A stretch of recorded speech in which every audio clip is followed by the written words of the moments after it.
Margot Freitag, welcome to the Health Coaches Podcast. Thanks for having me, Howard. It's a pleasure.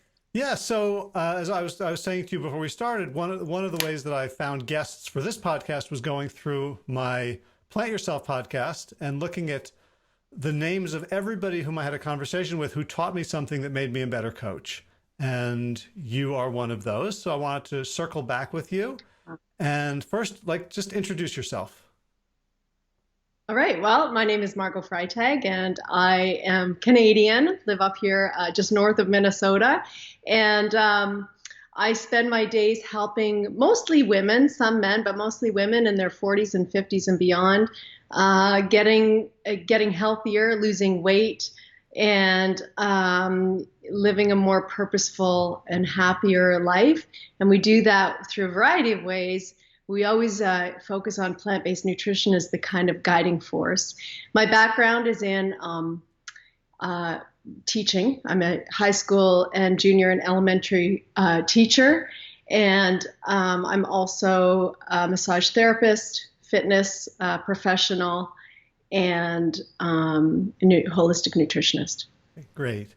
So when I went over my notes about what I wanted to talk to you about, the thing that really jumped out at me was your work with clients with your Mustangs, with horses. Yeah. And we're in the middle of, lockdown, quarantine, pandemic, social distancing. So I'm imagining you're not doing a ton of massage therapy, in-person fitness training, or in-person coaching, and you're helping people transition their practices to online. So can you talk about That's what's the difference between working with people online and working with people in person? Working with people in person is great and important for a lot of people, but it's not important for everybody. And I think the most important thing is that you can really achieve great things. In fact, you can help people to become their own their own healer when they have to do it. It's sort of like as a massage therapist, if people, and I'm actually not practicing as a massage therapist anymore, but there are the people that come to you and they lay on the table and they say, "Fix me," Hmm. and then there are the people that come to you and lay on the table and say, "I have this problem. I'm doing everything I can to make it better, and this is a part of that." So, in person can be great if you are self-motivated and you want to tackle all angles to get to a result. In person is not a good idea for people who just want you to do everything for them. So in a way, it's really nice to be online and working with people online, because people get they have to integrate their other ways of learning to implement change in their own lives. And so that's what I really like about it. Yeah. Um, So yeah. what do you mean by ways of learning? So, we all have ways that we learn best. And some people are visual learners. Some people are great at listening and taking direction. They're auditory learners. Some people are tactile or kinesthetic learners, where they actually have to do something. And some people like to learn in groups, and some people like to learn privately. There are so many ways of learning, and most of us have one or two ways that really stand out for us. So I don't know what yours would be, Howard. I can tell you mine is visual and also auditory. So, for example, if I have to remember a number, if I say it out loud to myself, I never forget it. Hmm. If I need to really remember how to do something, I have to actually do it. I can't just read through it and remember. How Hmm. about you? Certainly visual and auditory. Yeah. But I think it's context based too, right? Like if I'm trying to, like I'm trying to do a bunch of things around the house that I never really learned how to do, like cut wood, or we're putting in an irrigation system in our garden. And for those things, I can watch videos and read manuals all day and they will just make me cry. But when someone comes over and then like has me do it, then right. So for me, it feels like they're different situations call for different learning modes. Yeah, I agree with that.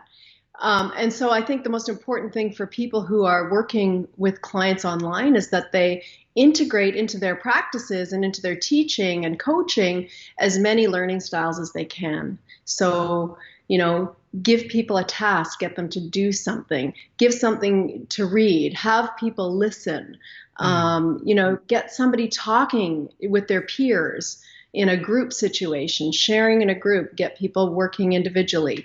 All of these things I think are really important, and people will grasp because they'll grasp whatever works for them the best. And I think that's really important because we want our people to succeed, right? That's the most important thing. You can have the best content in the world, but if you can't deliver it in a way that's meaningful and change making, then we're not doing anybody any. Okay, so when I was a kid, and I'm 55, so like early 70s, we didn't have such things as learning styles. You were either stupid or smart. Right. Yeah. Right. So a lot of people I work with are of that era, and they may come in and they may be very scared or frustrated. They had a bad, experience in school, now, like weirdly, everyone's used to Zoom. Like 2 months ago, 3 months ago, we would do Zoom calls, and people are like, "This is new. What's this button?" Now everyone associates Zoom with, the work meetings or their kids' school. And so all the scary feelings about being the dumb one in class or getting it wrong are starting to come up. How do you help people who don't do you overtly tell people like, here, I'm going to be working with different learning styles, or do you just sort of like do it without saying? No, I don't really discuss that with people initially. I mean, initially we have to get people on Zoom, or we have to get people into a course portal, and they have to remember a password or write it down, or whatever those things are. And we just encourage people, they have to know that if they want change in their lives, they're going to have to get uncomfortable, right? And that's going to mean, for us, learning some weird new technology. For our teenagers and our kids, well, that's nothing. I mean, they grew up with this. When I have a problem with anything tech related, I just call one of my teenagers and they come to my rescue. But, I mean, we're learning all the time too. And it can be frustrating, like you just mentioned, the YouTube videos. But I mean, if we step into that discomfort, it gives us confidence, right? We do something uncomfortable, we learn, and we take a step, and then we get a little bit more confident. And that's what makes learning so beautiful, is that we actually empower ourselves. And so I think this is just these small things that are, maybe side pieces to whatever it is you're coaching, can really help people along, help them believe that they can. Yeah. Yeah, and I'm thinking back to I'd say my coaching is sort of 50-50 group on Zoom or individual over the phone. And I don't exactly know why I don't like to do video coaching. I suspect I don't like shaving. So like it may be as stupid and shallow as that, but I do like being able to close my eyes, to lay down, to go walk in nature while I'm listening to the person I'm coaching. So I become like exclusively auditory there. But I'm thinking about times where it felt like people were disengaged or were struggling with the content or the challenge that they were facing. And they may actually just have been in a learning style or learning mode that was unsuitable or uncomfortable. And I would have totally missed it and attributed it to something else. Yeah.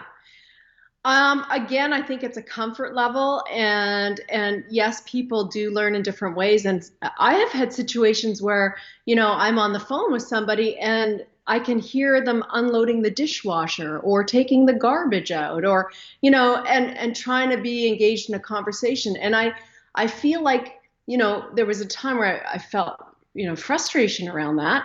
And then I realized that people are, when they're uncomfortable or when they're not in their best learning mode, whatever that is, it might be a learning style, it might be a time of day, it might be discomfort around the content or the topic, people will disassociate. right? Hmm. And so how do we engage them? And I often find that asking them ahead of time, to make sure that they're free and clear of everything else, and that we have this time together, and this is what we're doing, whether it's on the phone or on video. But what I do like about video, Howard, is that people are forced to sit and look at you. You know, Hmm. they can't unload the dishwasher while they're sitting and looking at you, right? That's Um, true. But let me yeah. challenge you a little bit with that, because I remember when my son was 11 or 12, he was really struggling in math class, and we had a specialist work with him. And the way she got him to do math was to sit on a Swiss ball when he did his homework. Awesome. And so the movement actually, it was like, are there people for whom emptying the dishwasher or weeding or doing other things can actually make them more available to the process and to you? Yeah, I think so. I think so. Yeah, Uh, 100%. so then it might be a question of getting them to self-awareness around that, because I will not work with someone who's driving, right? Sometimes Right. people will call me from their car and I'm like, no, partly I'm just like insulted, like, right? Like, I'm you know, oh, we back? Oh, I lost you there We for a we minute. we blipped for a second. That's right. You froze, and I lost my train of thought. Like I was saying So this, you said some, yeah, yeah, go ahead. that when I'm working with someone and they call in and I hear that they're driving, I will end the call. I'll say, "Let's talk again." Like partly it feels Yeah, like a slap. Like that's how unimportant this is to them. And partly right, they're not going to get anything out of it, or worse, they're going to focus on me and get sideswiped. Um, but I think right, there are times when right. someone's doing something else with their body that allows them to engage. I think this is true, it's especially true of children who we force to sit in a desk and not move Hmm. for several hours at a time. And so, yes, I agree with that. And as long as they're getting results and uh, it's working for them, I think it's okay. We can't, I mean, I agree with you. They shouldn't be driving and listening. How you've got to be able to take notes or write things down. And that's another thing. I think that's the other part of this, is that people should be writing and taking notes while they are working with you. Hmm. Hopefully, How we have come? worksheets for more. Yeah. Yeah. Why? What's the importance of them taking notes? Well, I think it's just like being in class. We have to keep a kind of a tally of the important points. It also helps to keep us focused, and we just know that they're engaged, Hmm. and they know that they're engaged. And it's also a learning style, right? It's something that not everybody just remembers. I mean, some people are really great at remembering. Um, and for people who can't take notes, or even for people who are more auditory learners, I always record the calls. That's the other thing that I would tell coaches, a really good idea and a really nice offering for your clients is if you can record the call and offer it to them in a link later on so that they can refer to it again. Hmm. People really do appreciate that. See, now here I was thinking, well, I don't ask my people to take notes because I record the calls. But you're Yeah, saying yeah. recording the taking notes is its own thing. Is it's if I see myself taking notes, then the story I tell myself is this must be important. Yeah, I think that's right. Hmm. I'm Yeah. and now I'm learning more from you. So just the mechanics of like I can imagine people are going, oh my God, I'm going to record a call. How am I going to do that? If you're doing Zoom, it's pretty easy, right? Yeah, Zoom is great that way, and Skype too. And these platforms are pretty much all, really, really good for that. Instant teleseminar is great if you're just doing auditory calls. You can record them. Um, yeah, it's not hard. Again, we have to step into that discomfort around technology, and we learn it. And these days, if you go in the little chat on Zoom, It used to be like 2 months ago, you could go in there and you'd be the second in the queue. And now you're like the 550th in the queue to have your question asked. I don't know if you noticed that, Howard. Oh, not But not on my calls. There's I don't attract hundreds of people. so yeah, I think the more that we can offer our people, the better, chances we have of helping them transform their lives. So all of the learning styles, all of the options for, having them journal, having them take notes during the call, recording the calls. And if this feels really overwhelming, like how am I going to make all this happen? Then, you don't have to start off this way. Start off in the way that feels most comfortable. Great. So what other, let's talk now. We've kind of gotten through the sort of the theory of learning styles and giving people enough that they can find their way. What would you say to coaches who are like, okay, so I've got to embrace this online world? Just like where do they start? So nobody has to, but it's definitely the way of the future, I think, for a lot of practitioners. I'm thinking about people that I have been talking to recently, like massage therapists, chiropractors, people who already have a foundation, and yet they're sort of limited with what they can do because they have colleges that restrict what they can do, say online, for example. So where do they start? What is your niche? Who do you want to serve? Who do you want to help? I think this is the very early stage of what you need to have a solid understanding on. You can't just create something and put it out there. Let's figure out where you really want to serve, what it is, what is the message, what is the transformational information that you have to share, and who very specifically is the person that you're going to help. And when I work on avatars, we call them avatars, your ideal client, who is that person? I mean, I get people to work it down right to the name of the individual. Who are they? What do they like? What is it that they need from me? And then I know who to create my material for. That's where you start, right? And then you have to decide how you're going to build your audience and how you're going to get your stuff out there and how you're going to get, people to come to you.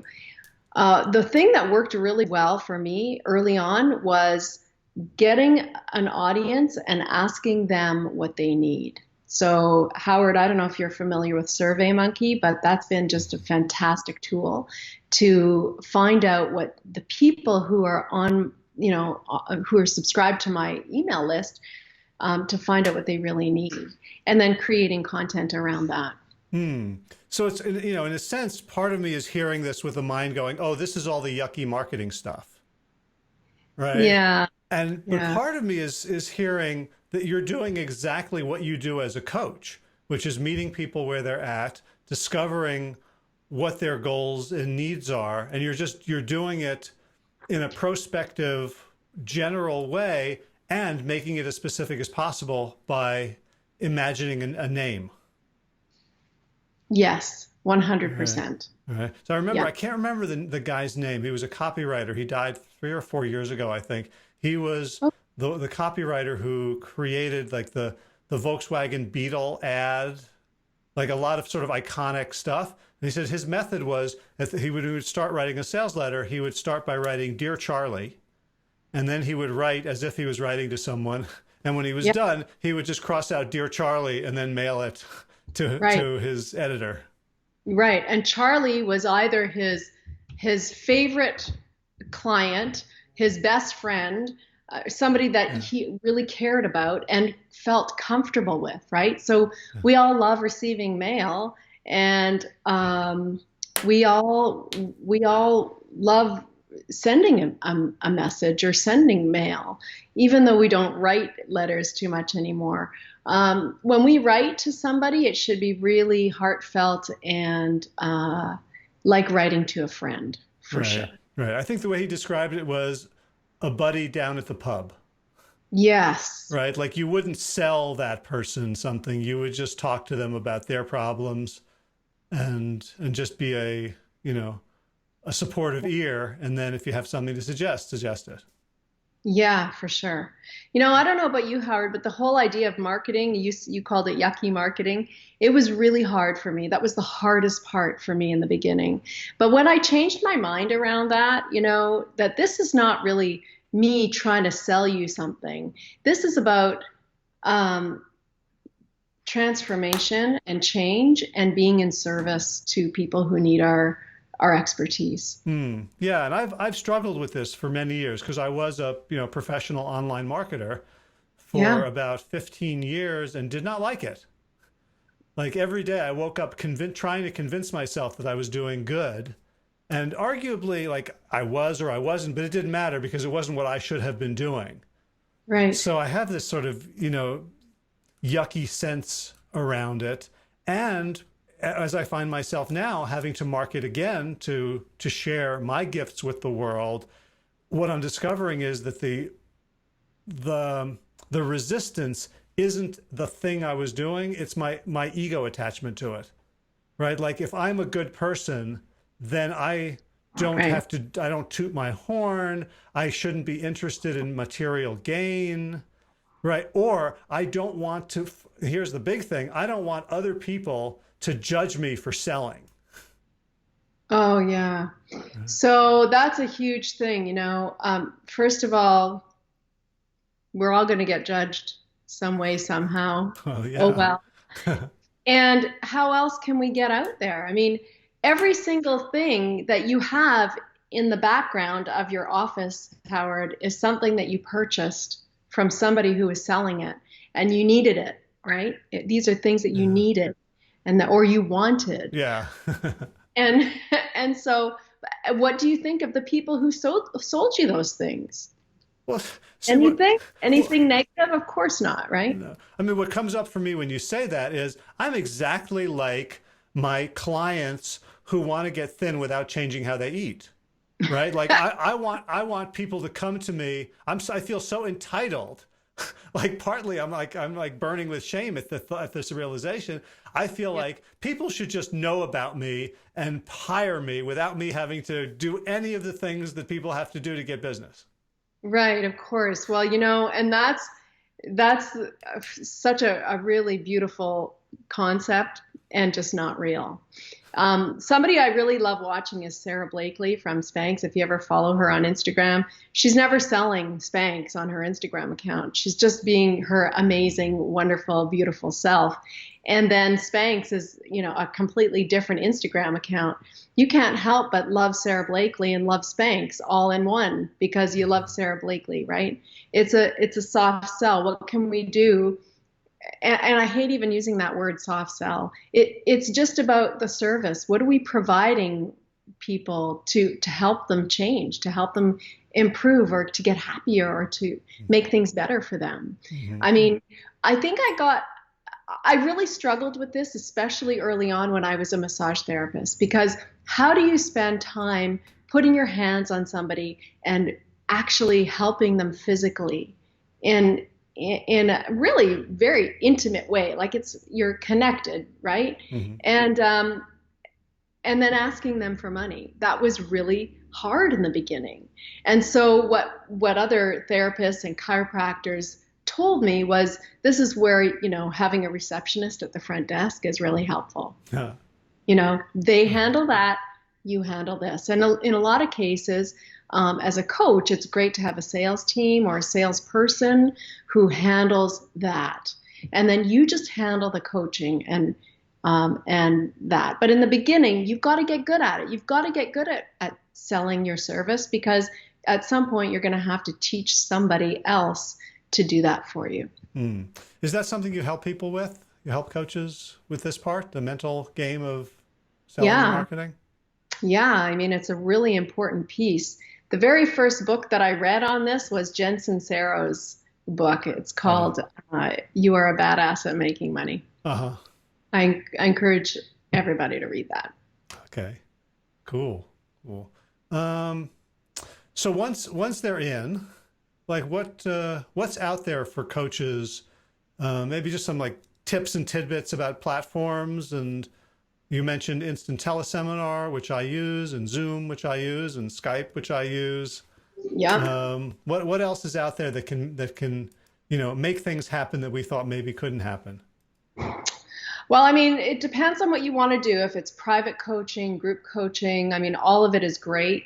Facebook, I don't do a ton on Facebook except I have my private groups on Facebook. So whatever group that I'm coaching, whatever I'm doing, if I'm running a challenge or whatever it is, I have a Facebook group for that specific thing.